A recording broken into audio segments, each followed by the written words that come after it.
do the poll. Okay. We are streaming live today from the offices of Attract Capital. I have here David Barnett, CEO, founder of Attract Capital. Hi, everybody. And also behind the camera is Noah. Hello, guys. And we are going to talk today about key steps to unlock your blue ocean potential. The blue ocean. So maybe we're going to start off with Dave. What exactly is a blue ocean? Great question, Sonia. Blue ocean is basically a place in the market where it's a very large, unaddressed market where you can enter and you can be the only one in the market, as opposed to a crowded market where there's a lot of people and they're competing over price. A blue ocean market is one where it's an innovative product and there's really no other competitors in there, and you can pretty much bend the market to whatever your product wants you to do. So it's a great opportunity. It's a wide open market where you're pretty much alone. So you are the only fish in the sea.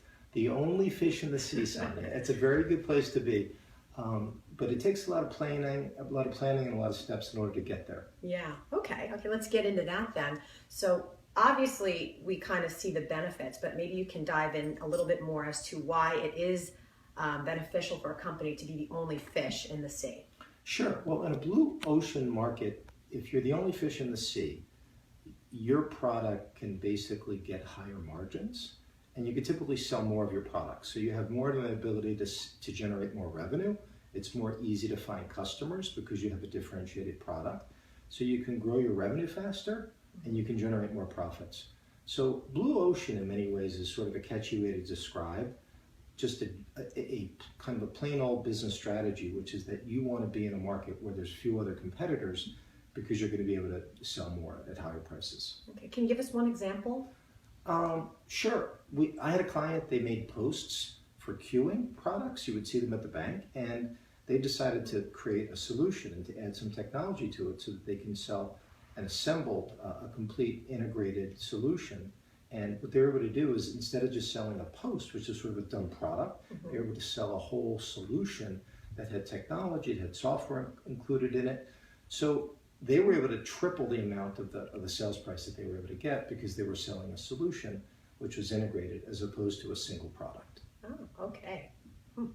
And so what are the factors that come into blue ocean? What are the landmarks with the blue ocean? We talk about product differentiation and... Sure. So you have to have a differentiated product, Sonia. You have, which means you have to have an innovative product. So your product has to be better, it has to be cheaper, it has to have more applications. It has to do two out of those three things. It's got to be a better mousetrap, it's got to cost less, and it's got to have sort of an expanded application, if you will. You also have to, that's the first thing, product differentiation. The second thing is you have to find new market channels in order to sell your product. You can't continue to go to your existing customers. You've got to find different sectors and different ways to get to market. The third thing is that your differentiated product must satisfy an unmet market demand. So you've really got to figure out what your customers or what other potential customers in the market are needing, and you really have to focus on it when you come up with your product differentiation. But it's those three things. Oh, wow. Okay. And so how would I, as your middle market business owner, how would I get there? Well, I think it's like anything. Blue ocean is a useful way to think about expanding into a new market, and you get there through a lot of reflection and internal assessment. You have to look hard at your existing company. You have to look at your products and see how differentiated they are. You have to look at your market channels. You have to look if there's a process under which you're trying to identify what your additional customer needs are. And by doing those three things, you're subjecting your company to sort of a rigorous examination. And when you subject it to a rigorous examination, you learn more about your company and you learn how you can position it for greater things ahead. Okay, so you're really looking at possibly some drastic changes. Absolutely. Okay. Absolutely. I mean, drastic changes, a lot of times you might, if you're going to expand your product or your model, or sort of expand the product and integrate it either vertically or horizontally, you really need to examine what's out there. You really need to examine where the market is trending to in order to come up with that next generation differentiated product. Okay. And how does this tie into innovation itself for the business owner or for the business? You know, when you talk about differentiated products, do they have to come in at a lower cost? Is that really an essential element? I think new products, in order to be truly innovative, have to do three things, the way I think about it. They have to be technically superior, or they have to offer a better mousetrap. They have to be less expensive, so that means that they've got to have a lower price point, and they have to do more. Okay, so they have to have more application for the customer. So if they're a superior product, next generation product at a lower price, and they do more, you're basically a triple threat. You're providing three, a fancy way of saying it is that you've got three elements to your value proposition. As long as you have, in my experience, working with thousands of companies, as long as you have at least two elements to the value proposition. So it could be a superior product at a cheaper price, or it could be a superior product that does more for you in terms of the application. If you have two of those three elements, you're going to get traction in the marketplace. If you have one of them, it's going to be hard. But if you have all three of them, the product will probably take off. If you have two of them, you'll be in good shape. Okay, excellent. Okay. And let's see here. What exactly do you define as new market channels? Well, new markets, you might have a company that's selling to other commercial businesses, sort of a B2B customer. They may want to go B2C, business to corporate. They may want to go B2C, business to consumer, so B2B to B2C, or they might have a business to consumer that might want to go business to business. You might have somebody that wants to go into the government sector. You might have somebody that's selling regionally that may want to add a few more regions or may want to expand internationally. So new channels are big groups of potential users for your products that are not using them now because you're really not engaging with them. They're there, but you haven't built the infrastructure of your company to sync up with them. Oh, okay. That makes a lot of sense. Okay. I think. Let's see. And how do you stimulate new market demand? That is the million-dollar question, Sonia. Stimulation of market demand is very challenging. It's really first and foremost finding the unmet need and then going after it and showing people how they can have a big gain in efficiency, productivity, cost, experience from using your product. That's really stimulating demand is the most important thing. And a lot of people try to do it theoretically. And when they do it theoretically, they kind of miss the real world adoption and the steps you have to go through. So like a lot of technology companies think that they have the greatest technology and that their product is so far superior. What they don't realize is that their product fits within an environment where people are using it in different ways, and they've developed an ease and a facility around using it. So it's not necessarily how great their product is does it fit with the existing flow, let's say in a hospital or in a radiology lab or something like that. So the key is that stimulating market demand is showing through white papers and through case studies that there's been actual customer validation of your product and that it really works and people are getting benefit from it. Does marketing and advertising come into that at all? Or Absolutely. Does it? Yeah. Absolutely. I think marketing and advertising is great for highlighting the elements of the value proposition, like why it's a better product. It does more, it has wider application, it costs less. I think marketing and advertising is great for stimulating awareness and for stimulating trial. And I think advertising can continue to reinforce the benefits of the product. But at the end of the day, it's really got to be absorbed at the real world level. And that's how it really happens. Yeah, that makes a lot of sense. Thanks, Dave. Let's see here. Many blue ocean companies have evolved from single product offerings into multiple product offerings. Can you elaborate on that just a little bit? Sure. So one of the common blue ocean growth strategies, and by way of background, blue ocean isn't a term that I invented. It's a very successful business book that was written about 10, 11 years ago, and people have done a lot of research papers on this.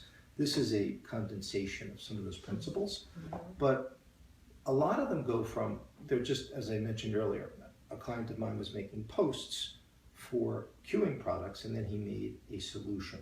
So a lot of people start with one product. They develop the customer relationship. They take a look at what else the customer needs, and they develop a wider product line to satisfy what more of the customer needs. So a lot of times when they do that, they're looking at, well, the product, we're only satisfying one piece of what the customer needs. The customer might need 3 or 4 more pieces. They have a decision to make. In order to supply the other components to satisfy the wider need, do they make the product themselves, or do they go out and do they outsource that product and customize it somehow? So a lot of people, specifically technology companies, they customize a wider solution to meet the wider spectrum of customer needs, because customers need more than what you're just selling them. And if they like you, they want to buy more from you. So it's a matter of how do you customize the wider product spectrum? So it's about evolving your product and evolving your services and the features of your product in order to meet perceived market need or customer need. Very well said. It's all about seeing what more can I do, because it's a lot easier to sell more product to your existing customers than it is to go out and find new customers. When you look at just basic business economics, it costs money to go out and get customers. Yeah. So if you have them, you want to sell as much as you can to them, and you need to widen your product offering to do it. But you need to be careful, because you don't want to sink all your money into developing a very wide product where you control all the intellectual property, where you control all the software. When somebody else has it, if somebody else has already developed it, you can bring it into your solution, and you can customize something which will make more sense, and it'll increase your speed to market, which in today's world, speed to market is very important. Yes, it is really important. That is for sure true. So let's see here. What are some examples then of companies that have been, first you mentioned the Post company, but what are some other? So there's a check cashing company, a commercial check cashing company that I've done a lot of work with, and it's pretty simple. They cash checks for businesses to speed up their cash flow. They're getting into the debit card business, business debit card, and they've developed a software platform where their customers can manage all their cash needs. They can deposit all their checks that they get. They can write checks out of that. They could do everything digitally, which is a big advantage for their customer base. They started with one simple service. They've added additional services. They've added additional technology. Now they're offering sort of a continuum of service and value to their clients. Another customer that Attract Capital has is a company up in Albany. They're a technology company. They started off as a medical transcription company. Then they got into the revenue cycle management business because they realized that all the physicians that they were doing transcription for needed help collecting their money. And then they got into software, higher level revenue cycle, electronic medical record software and productivity software for physician offices, and they continue to add value as an information service provider. So a lot of it is just starting with one thing, doing it really well, and then expanding that one thing into a multitude of things and continuing to deliver it to your existing customers, and then going out and finding those other prospective customers in those other channels. And those other needs as well. And those other needs, absolutely. Yes, oh, very good. Okay. So the key with Blue Ocean is getting into the market with a differentiated product or solution. Can you give us the name of a company that, like a common consumer product that we can all relate to? Well, I'd say back in the 70s, I'm revealing my age here, but back in my 70s, light beer was a big innovation. And people said, so you look at it now and you laugh, you see a light beer. But Miller Lite's tagline was, I thought, a great tagline, and I still think it rings true through today. Their original tagline was, tastes great, so it was a better product. Never before had a brewer been able to get a light beer with lower calories to taste good.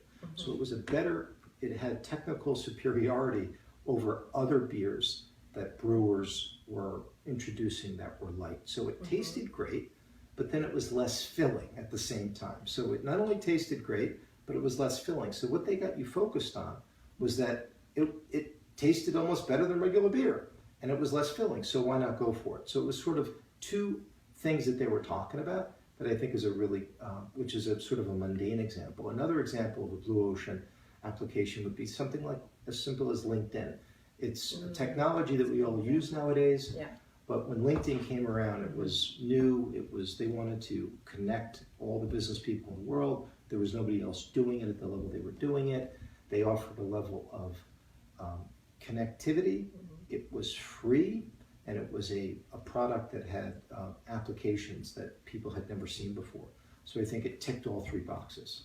Yeah, and I think they were just sold for some great big sum of money, weren't they? That's a nice big blue ocean, right?